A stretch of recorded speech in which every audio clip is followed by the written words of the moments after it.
নিজেকে এত এত সামলে লাভ কি হলো? সেই পিচ্চি মেয়েটার কাছেই হার মানতে হলো। উষা শব্দের মুখের পানি চাইল।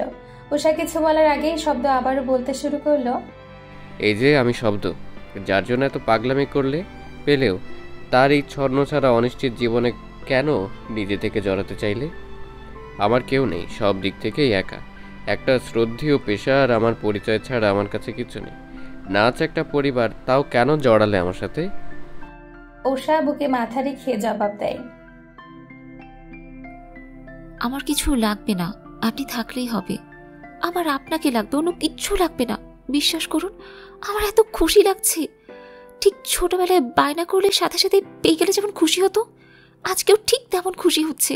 আমি আপনাকে বোঝাতে পারবো না। শব্দ উষার এমন বাচ্চামি কথা শুনে হাসে। এ মেয়ের মন মানসিকতা নিতান্তই বাচ্চামি দিয়ে ভরা, না হলে কেউ এসব জানার পরও তাকে এভাবে আঁকড়ে ধরতে চায়। শব্দ স্বস্তির নিঃশ্বাস ফেলে চোখ বন্ধ করে সময়টা উপভোগ করে। কে জানে এই সময় দ্বিতীয়বার আসে কিনা। আজকে বিয়ে, সবার মনে যেমন আনন্দের ছটা দেখা যাচ্ছে, ঠিক তেমনি একটা বিষাদের ছোঁয়া লেগে আছে।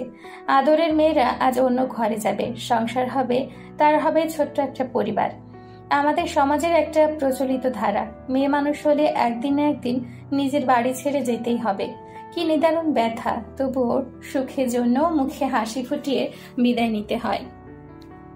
যেহেতু আবিদ আর বৃষ্টির আগে থেকে আকদ করানো ছিল, তাই তাদের বাড়ির কাজটা প্রথমে করা হয়। তার কিছু সময় পরেই উদয় আর রুহিকে এনে রাখা হলো। সামনের সাদা পর্দার সাথে দেখা যাচ্ছে ফুলের পর্দা। কাজী সাহেব বিয়ে পড়াতে শুরু করলেন। সবাই চুপচাপ পরিবেশে বিয়ের কথা শুনে যাচ্ছিল। কাজী দোয়া পাঠ করে কথা শেষ করে উদয়কে কবুল বলতে বলে। উদয় একটুও দেরি না করে কবুল বলায় আশেপাশে হাসির রোল পড়ে যায়। তারপর আসে রুহির পালা।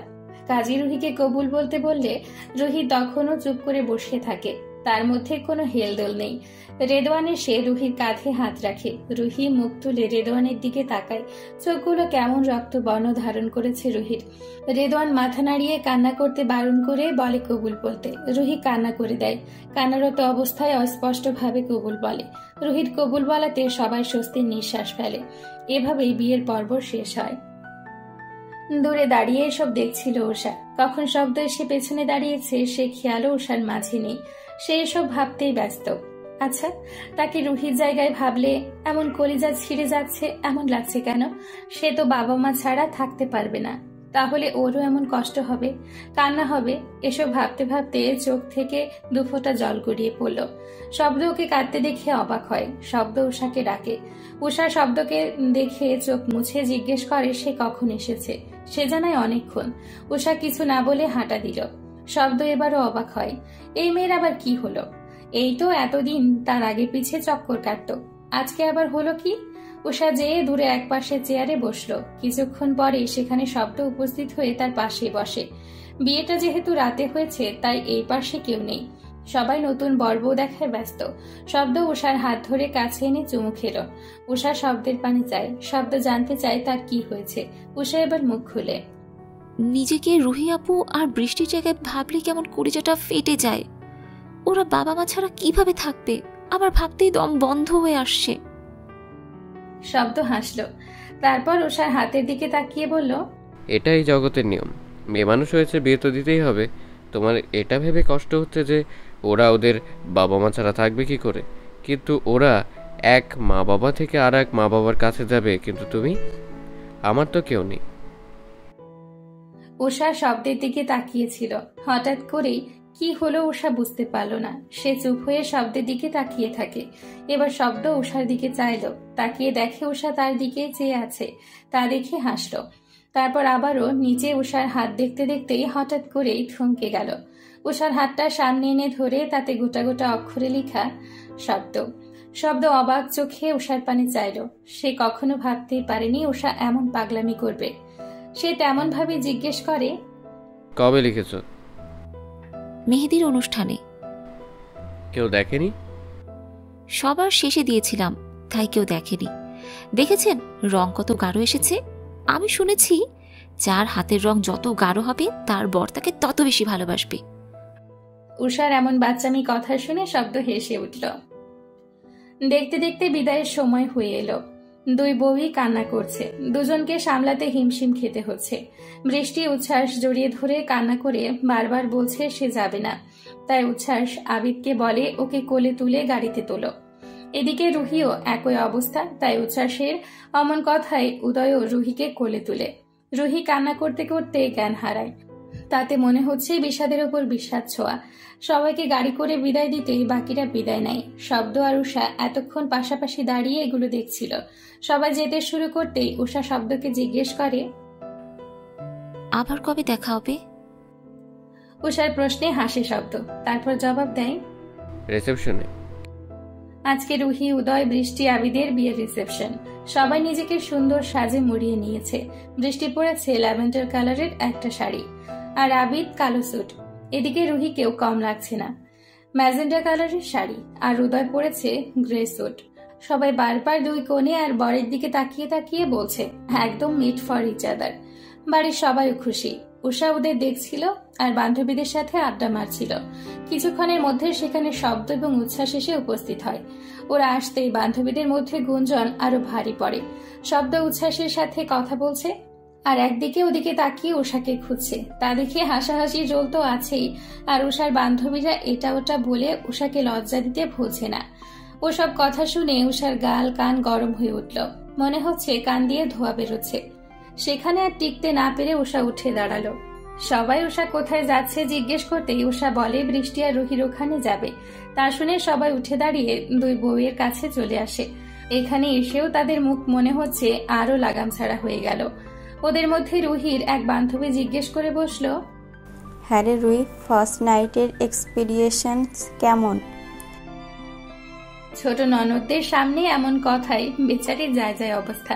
এদিকে ওর অবস্থা দেখে সবাই হেসে গড়াগড়ি খেয়ে বৃষ্টিকেও একই প্রশ্ন করে। আরেক মেয়ে বলে ওঠে, ওরে কি জিজ্ঞাসা করছিস? ওর ফার্স্ট নাইট তো কবেই গেছে, তাও বল কালকে কেমন গেল? ওদের এমন বেফাস কথাবার্তায় রুহি আর বৃষ্টির জান যায় যায় অবস্থা।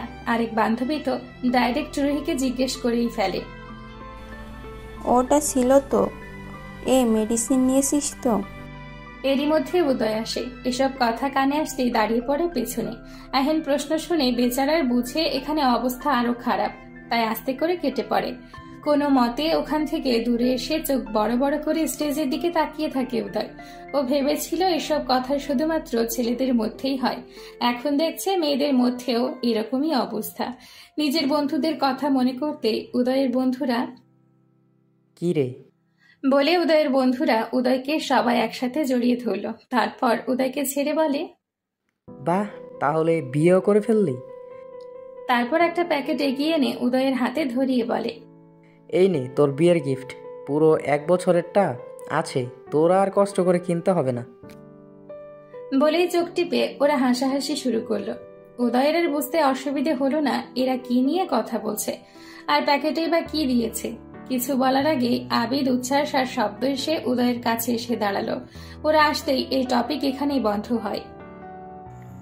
ডক্টর মুনিব, শব্দ আমরা ব্যাপারটা বুঝতে পারছি, তবে আপনার সেখানে যেতেই হবে, কিছু করার নেই। কিন্তু আমার সমস্যাটা বলুন। বাসায় আমার বোন আছে, সে এখন প্রেগনেন্ট, ওর ডেলিভারির ডেট চলছে। এখানে আমার প্রয়োজন পড়লে এমনিতে ওর পেইন কখন উঠে তার ঠিক নেই, তার উপরে ফার্স্ট বেবি। দেখুন, এটা একটা পেশা, আর আপনি ডাক্তার হয়েই ডাক্তারদের নীতি ভুলে যাবেন না। আর আমরা আপনাকে ছাড়া অন্য কারো উপর ভরসা করতে পারছি না। আমি আমার নীতির কথা বলিনি, তবে এখানে আমার বোনের প্রয়োজন আমাকে বেশি পড়বে। ডক্টর আফতাব, কেন বুঝতে পারছেন না? দেখুন ডক্টর মুনিব, শব্দ আপনার বোন প্রেগনেন্ট, তা আমরা বুঝেছি। যতদিন আপনি না ফিরছেন ততদিন তার দেখাশোনার দায়িত্ব না হয় আমরাই নিলাম। আপনি যান, 3 দিনে এমন কিছুই হয়ে যাবে না। আপনি জাস্ট ইন্ডিয়া যাবেন, অপারেশন হয়ে গেলেই চলে আসবেন, ওকে? তুমুল বাগবেদনটায় এক সময় হার মেনে শব্দ চুপ করে যায়। তার মাথা ফেটে যাচ্ছে। রোদসী ডেলিভারির সময় চলে এসেছে, যে কোনো সময় পেন উঠতে পারে। এই সময় শব্দকে তার বেশি প্রয়োজন। তবে এদিকে যে পেশায় সে যুক্ত করেছে নিজেকে, সে পেশার নীতির বিরুদ্ধে কাজ সে করতে পারবে না। তাই সে সিদ্ধান্ত নেয় রোদসীকে এসব ব্যাপারে জানাবে। যেমন ভাবা তেমন কাজ। রোদসীকে কল দেয় শব্দ। দ্বিতীয়বার রিং হতেই রোদসী কল রিসিভ করে। শব্দ বলে, কি করছিলি? আচার খাচ্ছিলাম। সারাদিন এই নিয়েই থাকিস তাই না? রোদসী কিছু না বলে হাসে। শব্দ চুপ থেকে ওর হাসি শুনে। তারপর রোদসী সময় নিয়ে শব্দকে বলে, ভাইয়া কিছু বলবে? বুঝলি কি করে? সেটা বাদ দিয়ে বলো, কি হয়েছে? আমার 3 দিনের জন্য কলকাতা যেতে হবে, একটা ইমার্জেন্সি কেসে। এ কথা শুনে রোদসী চুপ হয়ে যায়। শব্দ আবারও বলতে শুরু করে, আমি অনেক চেষ্টা করলাম, কিন্তু হসপিটালের ম্যানেজমেন্ট কমিটি তাদের সিদ্ধান্তই অটল। কি করব বুঝতে পারছি না। রোদসী মন দিয়ে সব কথা শুনে তারপর ভরসা দেওয়ার মতো বলে, তুমি কি আমার জন্য ভয় পাচ্ছ? একা যে তাই? আরে চিন্তা করো না তো, আমি নিজের খেয়াল রাখবো। আর মিলিখালা তো আছে, বেশি চিন্তা করো না। তাড়াতাড়ি বাসায় চলে আসো। আর হ্যাঁ, আসার সময় আমার জন্য ফুচকা নিয়ে আসবা, তাহলেই চলবে। রোদসীর এমন পজিটিভ উত্তর শুনে শব্দ একটু চিন্তামুক্ত হলেও মনের ভেতর শঙ্কা থেকেই যায়। তাই কি মনে করে শব্দ সাইফকে কল করে। সাইফ মাত্রই অপারেশন থিয়েটার থেকে আসলো। হঠাৎ করে শব্দের কল দেখে অবাক হয়ে কল রিসিভ করে কানে ধরে। শব্দ জানায় এমার্জেন্সি কথা আছে, হয় শব্দের কেবিনে আসতে, না হলে ক্যান্টিনে দেখা করতে। সাইফ জানায় সে ক্যান্টিনেই আসছে। শব্দের মুখোমুখি বসে সব কথা শুনছিল সাইফ। তারপর ধীর কণ্ঠে বলে, আপনি যে চিন্তাটা করছেন তা ভাই হিসাবে করাটা স্বাভাবিক, কিন্তু তাবাসসুমের ডেলিভারির ডেট এখনও 15 দিনের মতো দেরি আছে। আর আপনি কালকে গেলে 2 দিন পরেই চলে আসবেন। আমার মনে হয় না সমস্যা হবে। আর এদিকে আমি আছি তো, আমার উপর ভরসা করতে পারেন। আচ্ছা, আপনি নিশ্চিন্তে যান, আমি এদিকটা সামলে নেব। আর আপনাদের হেল্পিং হ্যান্ড তো আছে, আমি প্রতি ঘন্টায় আপডেট জানাবো। দোয়া করি এবারের অপারেশন আপনার সাকসেসফুলি হোক এবং সহি সালামতে তাড়াতাড়ি ফিরে আসুন। শব্দ এবার পুরোপুরি না হলেও একটু চিন্তামুক্ত হয়, তবুও মনের মধ্যে কেমন কু গেয়েই যাচ্ছে। তা শুনে সাইফ বলে, আপনি বিদেশ থেকে ডিগ্রি অর্জন করার স্বনামধন্য একজন ডাক্তার, আর আপনি এসব কুসংস্কার মানেন? এগুলো আপনার মনের ভীতি, এসব কিছুই না। ফিয়ামানিল্লাহ বলে এই যাত্রা শুরু করুন, কিচ্ছু হবে না। শব্দ আর কিছু বলল না। শব্দের রাতে ফ্লাইট থাকায় সাইফকে শব্দকে সি অফ করতে হলো। কোনো সমস্যার কারণে ফ্লাইট ডিলে হওয়ায় সাইফের সেখানে থেকে ফিরতে ফিরতে ফজরের আজান দিয়ে দেয়। বাসায় সে একটা লম্বা ঘুম দেয়। ঘুম ভাঙে তার ফোনের কর্কশ আওয়াজে। ফোন তুলে দেখে শব্দের বাসার ল্যান্ডলাইন থেকে প্রায় অনেকগুলো কল এসছে। এটা দেখে সাইফের কাছে কেমন যেন লাগলো।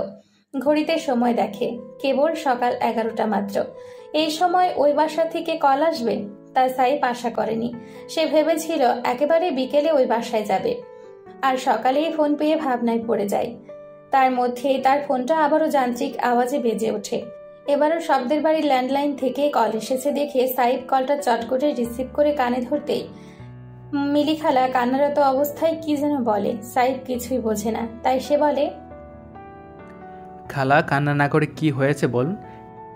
মিলিখালা কান্নার কারণেই ঠিকমতো কথা বলতে পারছিল না। সাইফের হঠাৎ মস্তিষ্কের স্নায়ুকোষ জানান দিল মিলিখালা শুধু শুধু কল দিয়ে কান্না করবে না। ওই বাসায় কি কোনো বিপদ হলো? তাবাসুমের কিছু হয়নি তো? এবার সাইফ সিরিয়াস ভঙ্গিতে ধমকে উঠে বলে, কি হয়েছে তাবাসসুম কোথায়? তুবা খালা তো পইরা গেছে, বাথরুমে গেছিল। হ্যাঁ চিৎকারে আমি দৌড়াইয়া গিয়া দেখি হ্যাঁ পইরা গেছে।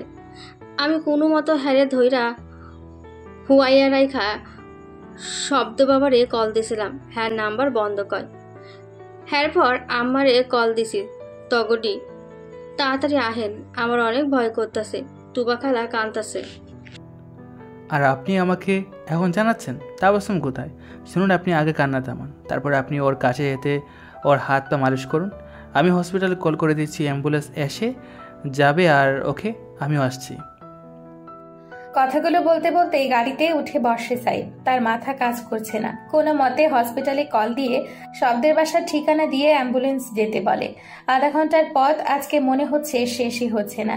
বাড়ির সামনে এসে গাড়ি কোনো মতে ব্রেক করে সাইফ বাড়ির ভেতরে দৌড়ে ঢোকে। এরই মধ্যে অ্যাম্বুলেন্সও এসে পড়ে। রোদসীকে স্ট্রেচারে করে অ্যাম্বুলেন্সের উদ্দেশ্যে নিয়ে যাওয়া হয়।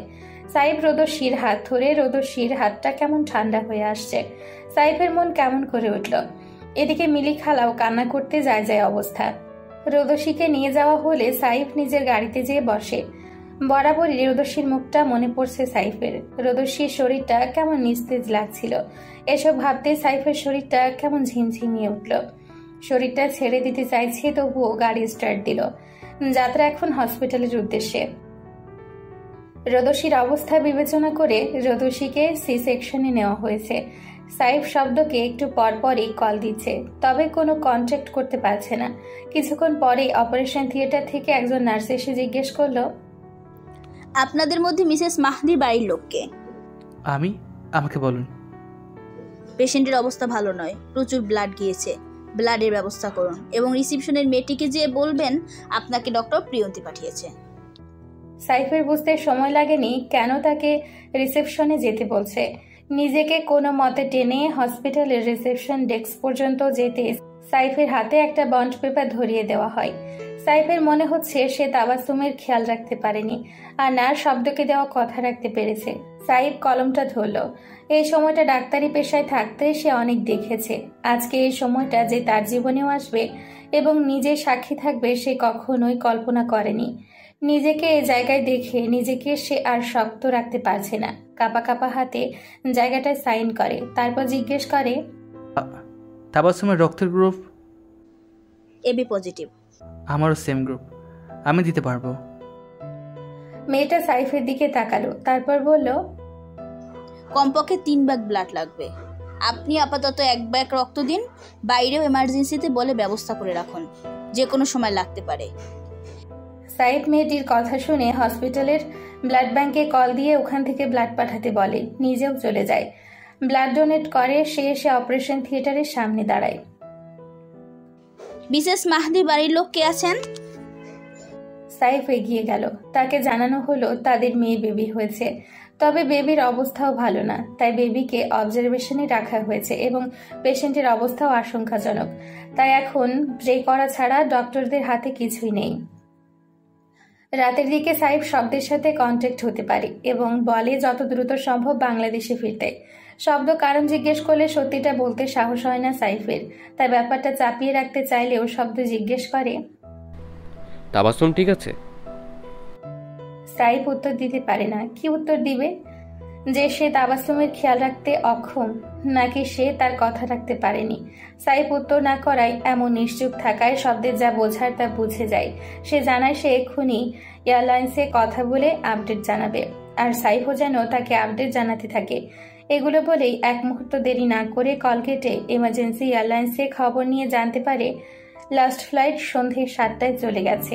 আবহাওয়ার অবস্থা আশঙ্কাজনক, তাই লাস্ট নাইট যে ফ্লাইটটা ছিল সেটা পোস্টপন্ড করা হয়েছে। আগামীকাল ছাড়া কোনো ফ্লাইট বাংলাদেশের উদ্দেশ্যে যাবে না। এসব শুনে শব্দের মনে হলো তার দুনিয়াটা দুলে উঠল। চিন্তায় মাথা কাজ করছে না। চোখের সামনে রোদসীর মুখটা বারবার ভেসে উঠছে। সেই গোলুমুলু মেয়েটা সারাদিন আচার নিয়ে বসে থেকে এটা ওটা বায়না ধরে। সবশেষে হঠাৎ করেই শ্রেয়ার মুখটা ভেসে উঠল। শ্রেয়া শব্দের বিছানার উপর বসে আছে। শব্দ ওদিকে তাকাতেই হেসে উঠে বলে, দাদাই জানো, আমার না একা ভালো লাগে না। আমি তাবাসসুমকে নিয়ে যাই, তাহলে আমার আর একা লাগবে না। এটা বলে শ্রেয়া বিভৎস চিৎকার দিয়ে কান্না করে উঠল। শব্দ তখনও শ্রেয়ার মুখের দিকে হতভম্ব তাকিয়ে আছে। শ্রেয়া আবারও বলে, জানো, আমি না তোমাকে অনেক মিস করি, কিন্তু তুমি তো আর আমার কাছে আসবে না, তাই আমি তাবাসসুমকে নিতে এসেছি। ওকে নিয়ে তবেই আমি ফিরবো। এবার শব্দ কথা বলার চেষ্টা করলো। মনে হচ্ছে গলাটা কেউ টিপে ধরে আছে, কথা বের হচ্ছে না। তবুও অনেক চেষ্টা করে বলে, তুমি কাউকে নেবে না? শ্রেয়া কান্না থামিয়ে অবাক চোখে তাকিয়ে বলে, তাহলে বাবুকে নেই। শব্দ চিৎকার দিয়ে ওঠে, তুমি কাউকে নেবে না, চলে যাও, চলে যাও। হাতের সামনের ফুলদানিটা ছুঁড়ে মারে। এতে দেয়ালে বাড়ি খেয়ে সেটা অনেকগুলো টুকরো টুকরো হয়ে আশেপাশে ছিটকে পড়ে। শ্রেয়া ছলো ছলো চোখে তাকিয়ে বলে, আমার জন্য একটু মায়া হয় না দাদা? Hello dear viewers and listeners, গল্পটি ভালো লেগে থাকলে লাইক কমেন্ট করে জানাও এবং আমাদের সাথে থাকতে আর প্রতিদিন নতুন নতুন গল্প শুনতে অবশ্যই চ্যানেলটিকে সাবস্ক্রাইব করো। Thank you.